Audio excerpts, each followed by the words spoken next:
Assalamualaikum warahmatullahi wabarakatuh. Alhamdulillahirabbil alamin wa bihi nasta'in wala umuri dunya waddin. Wassalatu wassalamu ala asrofil anbiya'i wal mursalin wa ala alihi wa sahbihi ajma'in, amma ba'du. Selamat siang teman-teman semua. Perkenalkan, nama saya Ade Royhan dari Kampus UIN SMH Banten, Prodi Bimbingan Konseling Islam, semester 5. Nah, sebelum kita memulai kegiatan hari ini, alangkah baiknya kita berdoa terlebih dahulu. Berdoa di dalam hati, mulai.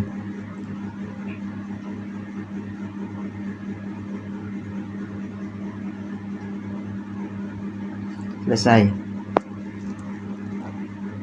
Nah, di sini teman-teman tahu nggak kita akan melaksanakan kegiatan apa? Baiklah teman-teman semuanya, pada kesempatan kali ini kita akan melakukan kegiatan sosiometri. Ada yang tahu nggak sosiometri itu apa? Nah, jadi sosiometri adalah teknik untuk mendeskripsikan hubungan-hubungan sosial antar individu-individu di dalam kelompok. Tujuan dari kegiatan ini adalah untuk mengenal satu sama lain agar menjadi lebih baik dan memperkuat hubungan di antara kita. Bisa dimengerti, teman-teman? Nah, baiklah kalau sudah mengerti.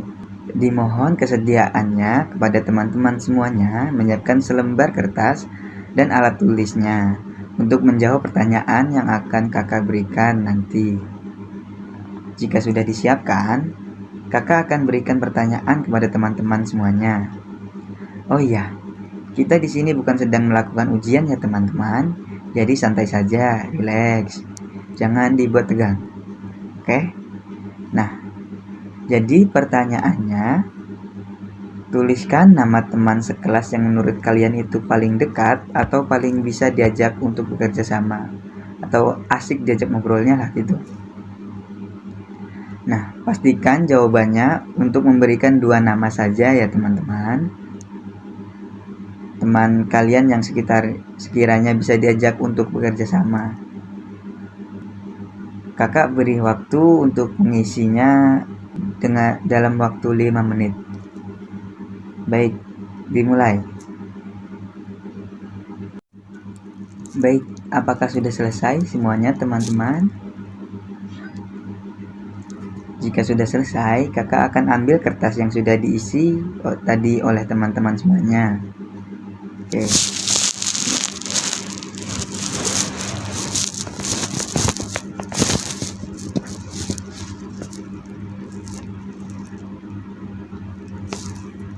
Nah, kemudian kakak nanti akan menganalisis hasil yang membuat sebuah diagram. Kemudian kakak nanti akan menganalisis hasilnya dan membuat sebuah diagram sosiometri yang menunjukkan hubungan-hubungan yang terbentuk di antara kita. Nanti diagram ini nantinya akan membantu memahami dinamika kelompok kita dan memberikan wawasan tentang bagaimana kita dapat bekerja sama dengan lebih baik. Nah, hal ini juga dapat membantu kita mengidentifikasi teman-teman yang mungkin merasa terisolasi atau kurang terlibat, sehingga kita dapat lebih memperhatikan mereka dan menciptakan lingkungan yang inklusif. Terima kasih kepada teman-teman.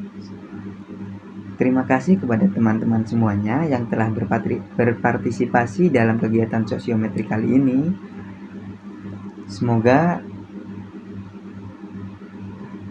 nanti kakak akan kembali lagi di pertemuan selanjutnya di hari-hari berikutnya ya. Mungkin cukup sekian yang dapat kakak sampaikan. Kurang lebihnya kakak mohon maaf. Jika ada kesalahan itu datangnya dari kakak sendiri pribadi, dan jika ada kebenaran itu datangnya dari Allah Subhanahu wa taala. Wabillahi taufik wal hidayah wa ridho wal inayah. Wassalamualaikum warahmatullahi wabarakatuh. Oke, selanjutnya di sini saya akan mengolah data dari data yang saya ambil tadi. Pertama-tama kita inisialkan nama yang tadi kita dapat dari responden tadi. Yang contohnya seperti Adi, kita inisialkan menjadi A. Di sini ya A. Terusnya ada Bila, kita inisialkan B. Kemudian ada Khairul, kita inisialkan C. Kemudian ada Dila, kita inisialkan D. Kemudian ada Erwin, kita inisialkan E. Kemudian ada Fani, kita inisialkan F. Kemudian ada Gita, kita inisialkan G. Kemudian ada H, kita inisialkan H. Kemudian ada Ian, kita inisialkan I. Kemudian ada Milah, kita inisialkan J. Nah, selanjutnya kita buat tabulasi data. Contohnya seperti ini. Tabulasi data. Kemudian nama untuk di tabulasi data ini kita ambil inisial yang tadi saya sebutkan. Nah, selanjutnya masukkan hasil data ke tabulasi. Nah, hasil data tadi itu di sini hasilnya. Contohnya seperti A itu memilihnya B dan C. Terus ada B, pilihan pertamanya itu ada C dan E. Kemudian ada C, pilihan pertamanya ada D dan pilihan keduanya ada F. Kemudian ada D, pilihan pertamanya ada F, pilihan keduanya ada H. Kemudian ada E, pilihan pertamanya D, pilihan keduanya A. Kemudian ada F, pilihan pertamanya B dan pilihan keduanya C. Kemudian di sini juga ada G. G ini pilihan pertama F dan pilihan keduanya I. Kemudian di sini ada pilihan pertamanya D, pilihan keduanya adalah J. Nah, kemudian ada I, pilihan pertama itu J dan pilihan keduanya ada E. Yang terakhir itu ada J, pilihan pertama ada A, pilihan kedua ada B.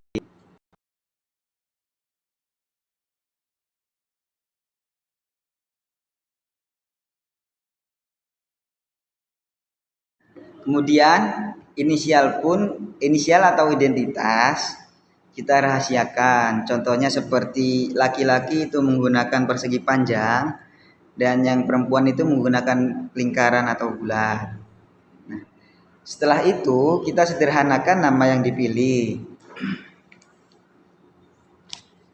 Nah, misalkan di sini ada A. A ini dipilih oleh E dan J. Kemudian ada B. B ini dipilih F dan J. Kemudian ada C. C ini dipilih A, B, E dan F. Nah, kemudian ada D. D ini dipilih oleh C dan H. Kemudian ada E. E ini dipilih oleh B dan I. Kemudian ada F. F ini dipilih oleh C dan G. Kemudian ada G tidak dipilih sama sekali. Nah, kemudian ada H dipilih oleh satu orang yaitu D, inisial D. Dan kemudian ada I dipilih oleh satu orang juga yakni huruf inisial G. Dan kemudian ada J dipilih oleh H, satu orang juga. Nah, setelah kita membuat sosiogram, setelah itu kita akan membuat sosiogram. Ini contohnya seperti ini, sosiogram. Nah, pertama kita buat lingkaran kecil. Nih, lingkaran kecil seperti ini. Dan kemudian tambah besar. Makna dari lingkaran paling kecil ini itu artinya yang berada di lingkaran terkecil ini banyak yang memilih. Dan semakin besar lingkarannya, semakin sedikit yang memilih. Contohnya seperti G di sini, tidak ada yang memilih sama sekali. Gitu.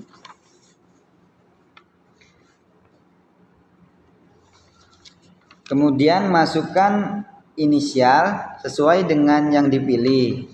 Nah, tadi itu inisialnya masukkan ke sebelah sini. Contohnya seperti A. A ini kan laki-laki, jadi menggunakan persegi panjang. Kita taruh di sini dan seterusnya. Setelah kita memasukkan inisial,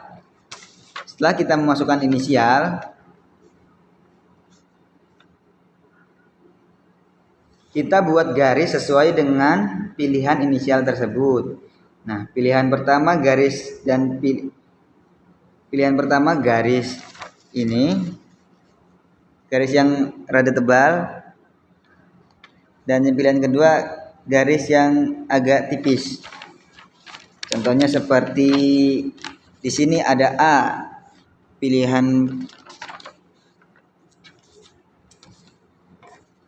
contohnya seperti A di sini, pilihan pertamanya B dan pilihan keduanya C. Kemudian ada B. B ini pilihan pertamanya C dan pilihan keduanya E. Kemudian di sini ada ada C. Kemudian di sini ada C.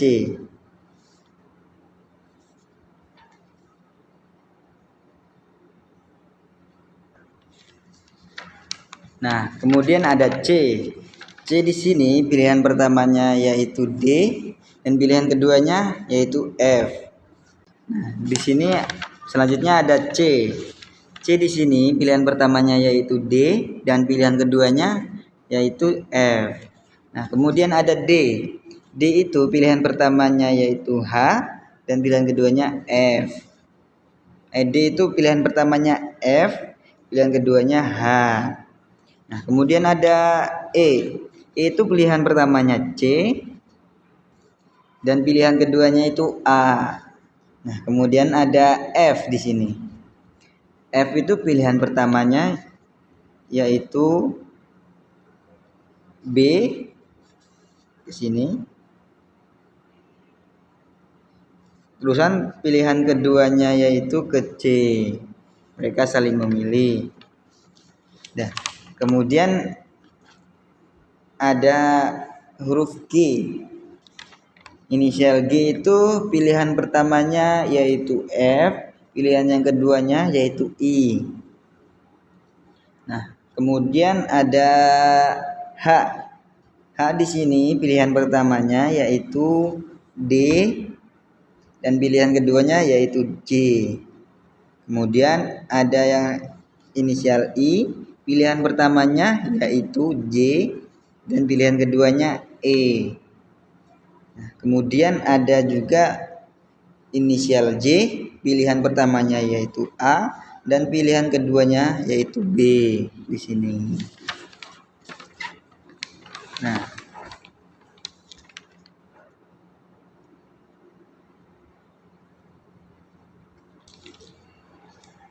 Nah, di sini juga jadi di sini orang yang paling dipilih oleh teman-temannya yakni inisial dengan inisial C. Dengan inisial C. C di sini ada 4 yang memilih. C di sini paling banyak yang memilih gitu tuh. Jadi C ini teman yang senang diajak ngobrol itu. Jadi orangnya paling asik lah diajak ngobrolnya gitu. Sedangkan yang tidak dipilih di sini adalah G. Mungkin G ini terasingkan gitu tuh. Nggak ada temennya di dalam kelasnya, makanya tidak ada yang memilih. Dan yang saling memilih di sini ada C dan F. Mungkin mereka memiliki suatu hubungan khusus gitu tuh, yang tidak bisa diungkapkan gitu, soalnya saling memilih. Contohnya seperti sahabat. C itu cowok dan cewek, berarti ada hubungan khusus.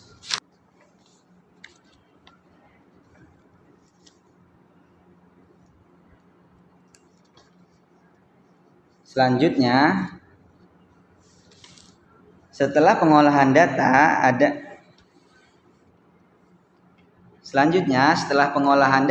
ada yang namanya program. Dan program yang saya tawarkan yang pertama di layanan dasar ada yang namanya layanan informasi. Di dalam layanan informasi ini saya mengambil topik pemberian informasi, pentingnya belajar bersama teman dan saling mengajak belajar bersama.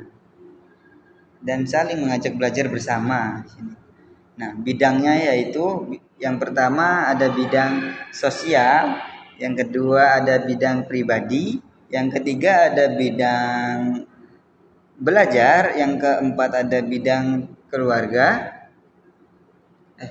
yang keempat ada bidang karir, yang kelima itu ada bidang agama. Nah, dan yang kedua di dalam layanan dasar ini ada yang namanya bimbingan kelompok.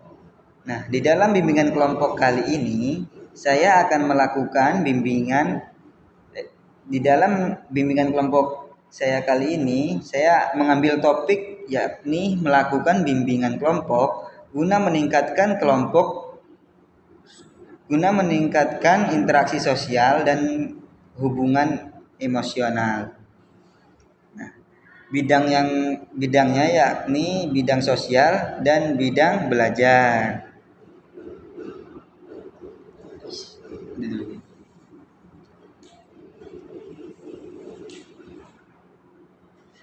Selanjutnya, setelah pengolahan data ada juga yang namanya program. Dan program yang saya tawarkan yang pertama di layanan dasar ada yang namanya layanan informasi. Di dalam layanan informasi ini saya mengambil topik yakni pemberian informasi, pentingnya belajar bersama teman dan saling mengajak belajar bersama. Dan bidangnya ada bidang sosial, bidang pribadi, bidang belajar, bidang karir, dan bidang agama. Dan fungsinya yakni fungsi pemahaman, pengembangan, dan pemeliharaan. Dan metode yang saya gunakan dalam layanan informasi ini yaitu metode ceramah.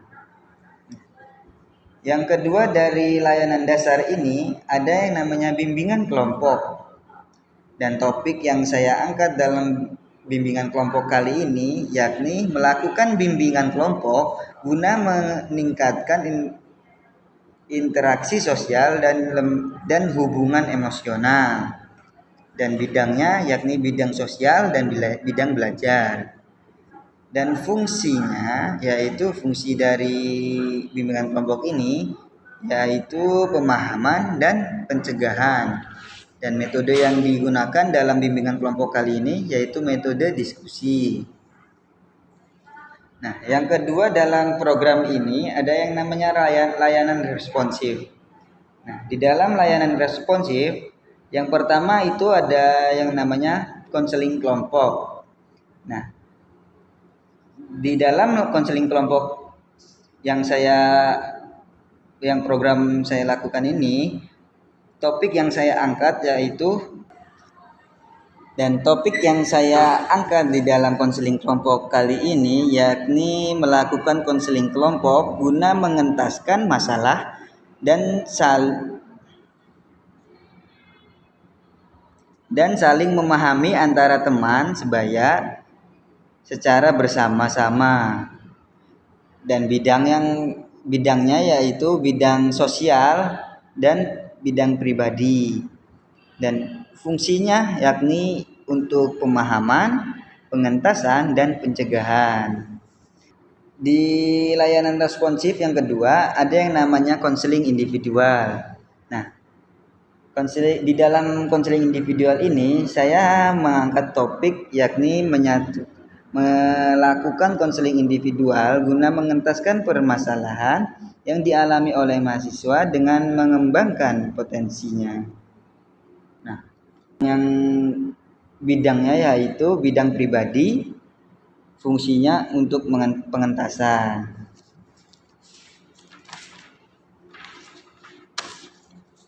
Nah, yang selanjutnya yaitu yang ketiga ada perencanaan individual. Perencanaan individual di sini kosong, tidak ada programnya.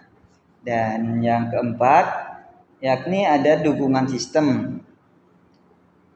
Di dalam dukungan sistem yang pertama itu ada kegiatan manajemen. Nah, di dalam kegiatan manajemen tersebut saya mengangkat topik tentang menetapkan, memelihara dan meningkatkan mutu program bimbingan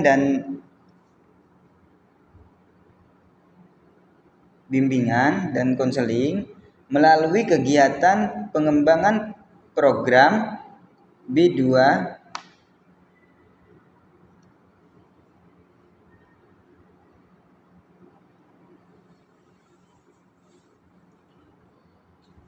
apa sih ini? Ajis nih tulisannya kayak dokter. Nah, di dalam dukungan sistem ada yang pertama itu ada yang namanya kegiatan manajemen.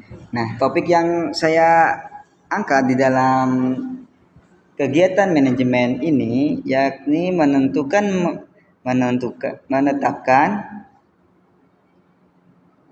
memelihara dan meningkatkan mutu program bimbingan dan konseling melalui kegiatan pengembangan program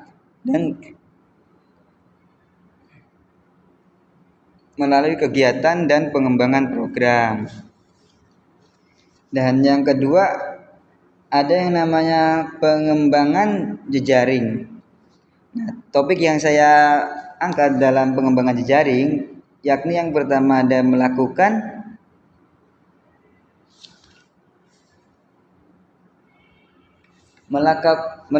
penelitian tentang masalah yang berkaitan erat dengan BK. Dan yang kedua itu ada konsultasi dengan guru-guru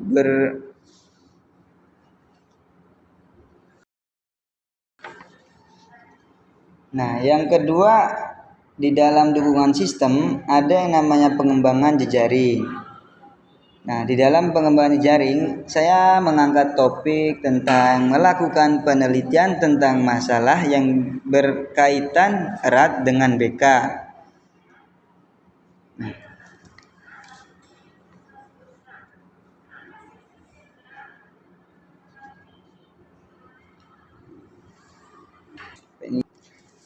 jadi itulah program yang saya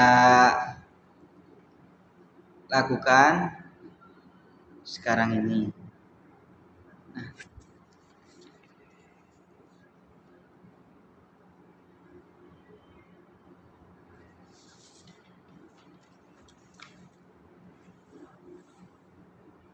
Assalamualaikum warahmatullahi wabarakatuh.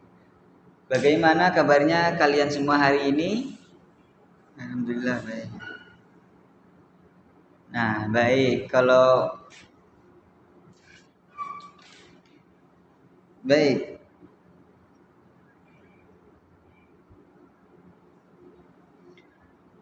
Baik, sesuai dengan perjanjian kemarin, saya di sini akan menyampaikan hasil dari pengolahan data yang saya ambil kemarin.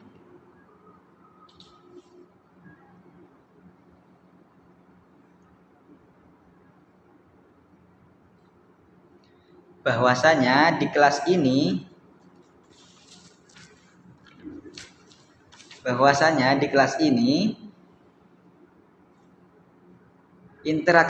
interaksinya masih kurang dikarenakan ada satu orang nih yang tidak dipilih. Artinya orang yang tidak dipilih itu terasingkan. Nah, selanjutnya di kelas ini juga ada satu orang yang senang diajak ngobrol bersama teman-teman yang lain. Ada yang tahu siapa orangnya? Inisialnya yakni C.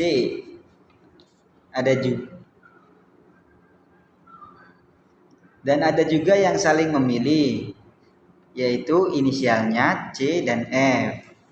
Mungkin mereka memiliki hubungan sosial atau semacamnya. karena dikarenakan C dan F ini laki-laki dan perempuan. Nah, jadi teman-teman jangan khawatir ya. Yang tahu hanya saya dan teman-teman saja. Jadi jadi teman-teman di sini jangan khawatir kalau bahwasanya data yang saya ambil di sini akan menyebar kemana-mana. Saya tidak akan memberitahunya selain kepada teman-teman. Nah, dari hasil pengolahan data ini, saya akan membuat program untuk teman-teman di kelas ini.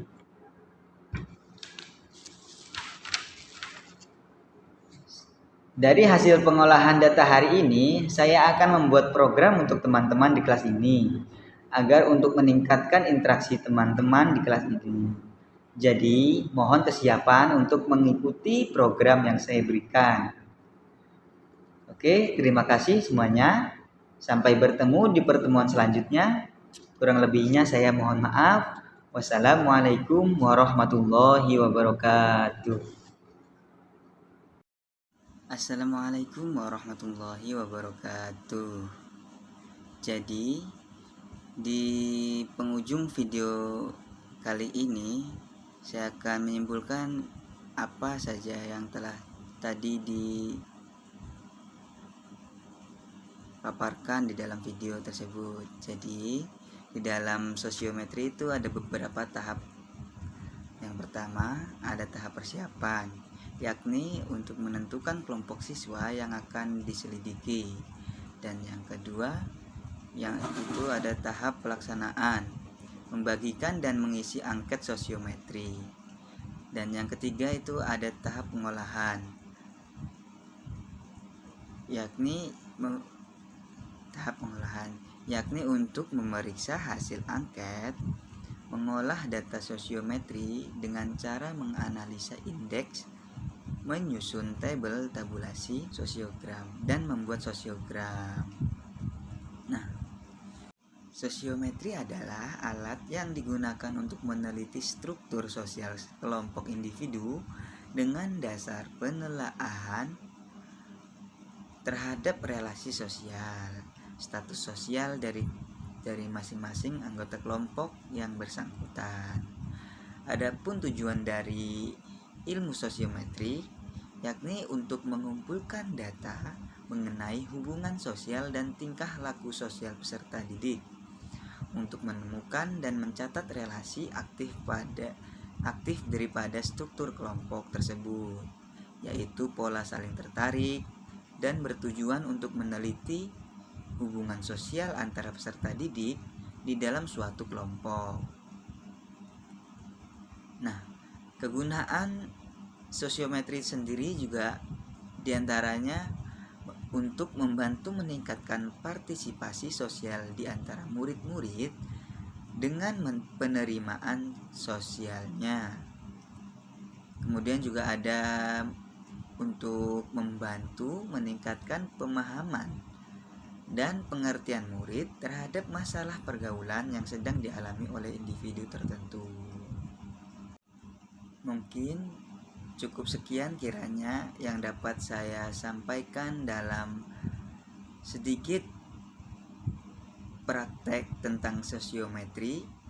Kurang lebihnya saya Adi Rehan mohon maaf jikalau ada kesalahan, itu datangnya benar-benar dari saya, dan jikalau ada kebenaran itu datangnya dari Allah Subhanahu wa taala. Wallahul muwaffiq ila aqwamit thoriq. Wal afu minkum. Wassalamualaikum warahmatullahi wabarakatuh. Bye bye semuanya. See you next time.